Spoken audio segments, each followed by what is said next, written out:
Doctor Sunil Kumar ji, Telangana से। श्री हरिवंश।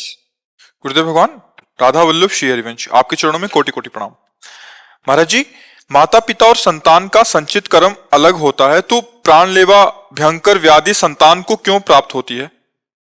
दोनों का संयोग कर्म का मिलता है। पूरे परिवार का भी संयोग हो सकता है, जैसे माता पिता और पुत्र तीनों के कर्म का संयोग होता है। वो अपने कर्म के प्रभाव से ऐसे माता के गर्भ में आया कि उसे जन्म से ही, गर्भ से ही रोग प्राप्त हुआ, जैसे इस शरीर को भी प्राप्त है। पिता का कर्म, माता का कर्म और पुत्र का कर्म, तीनों का संयोग बैठा करके कि उस गर्भ से उसको जन्म लेना पड़ा। तो इसका मतलब कर्म संयोग, उस माँ का और उस पुत्र का कर्म संयोग बैठा। उस माँ में वही रोग है और दूसरे पुत्रों में नहीं है, उनका कर्म नहीं है भोग का। इसमें कर्म भोग उनका भी, माता और पुत्र दोनों का संयोग बैठता है तभी होता है। नहीं तो देखो, जैसे इस शरीर के और भाई हैं, वो माता के गर्भ से ही पॉलिसिस्ट किडनी रोग कहते ना, वो गर्भ से ही है। वो 35 वर्ष की अवस्था हुई तब इस शरीर को ज्ञात हुआ कि इसकी दोनों किडनी खराब हो चुकी हैं, नष्ट होने वाली हैं। ऐसा कर्म संयोग होता है ना। और उसी गर्भ से और भी संतानें हैं, उनको कोई रोग नहीं है, कोई परेशानी नहीं। तो जिसका जहां कर्म संयोग बनता है, वैसे ही कर्म संयोग से माता पिता ऐसे मिलते हैं, वैसे सब संयोग बनता है। मान लो अगर ऐसे तपस्वी और भजनानंदी माता पिता ना होते तो हमारे अंदर भजन और तपस्या के संस्कार ही ना आते। तो शुभ संस्कार ये हुआ, तो शुभ और अशुभ कर्मों का संयोग से ही वैसे ही माता पिता चयन किए जाते हैं, वैसे ही सारा संयोग बनता है।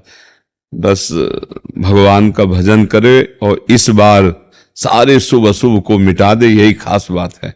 उसकी जानकारी से कोई लाभ नहीं मिलने वाला। जानकारी ये करे कि अब मैं मिटाऊं कैसे उसको, तो उसका उपाय है भगवान का भजन।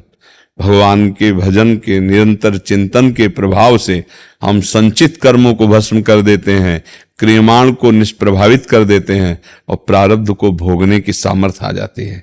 प्रारब्ध को हंस के भोग लेते हैं। कल वो एक डॉक्टर आए थे, तो दिल्ली से आए थे अपनी मशीन लेके, तो उन्होंने चेक किया।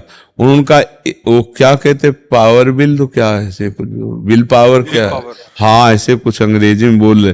कहे तो हमारे अंदर नहीं है जो आपके अंदर है। हमका तुम्हारे अंदर कैसे हुआ? हमारे अंदर पावर जानते हो कौन है? मेरे बल सी वृंदावन रानी। हमारा कोई सांसारिक पावर है क्या? वृंदावन रानी। हम उनके बल से, हम किडनी के बल से थोड़ी चलते हैं, हम श्री जी के बल से चलते हैं। श्री जी के नाम, श्री जी का रूप, श्री जी का गुण, और वही बताने के लिए बैठे।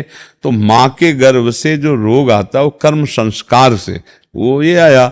लेकिन माँ में और पिता में और भी सद्गुण, जो संत सेवा, भगवत भजन, एकांत में बैठ करके नाम जप करना, वो सद्गुण भी ऐसे माता पिता महान तपस्वी मिले, भजनानंदी मिले। कई परिवार के लोग, हम ही अकेले नहीं, कई हमारे परिवार के लोग हैं जो त्यागी, तपस्वी, भजनानंदी, वैराग्य मार्ग के पथिक हैं। पर पूर्व का पाप कर्म है, अब वो अपना प्रभाव दिखाता है, और भजन का प्रभाव उसको नष्ट करके भगवत प्राप्ति कराता है। तो हमें लगता है उस विषय में न जाकर उसको हम नष्ट कैसे करें, इस पर विचार कर। हर समय जो नाम जप करता है और दूसरों के सुख देने की भावना करता है, भले न दे पावे लेकिन सुख देने की भावना करता है, वो सारे कर्म बंधनों को नष्ट कर देगा।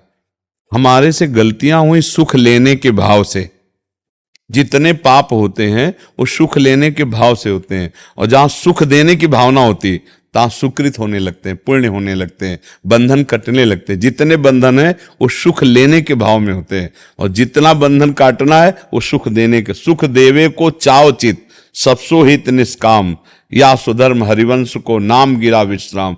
नाम जप रहा है और सुंदर सदग्रंथों का पाठ कर रहा है, सबके सेवा की भावना है, तो जीवन मुक्त महापुरुष हो जाएगा।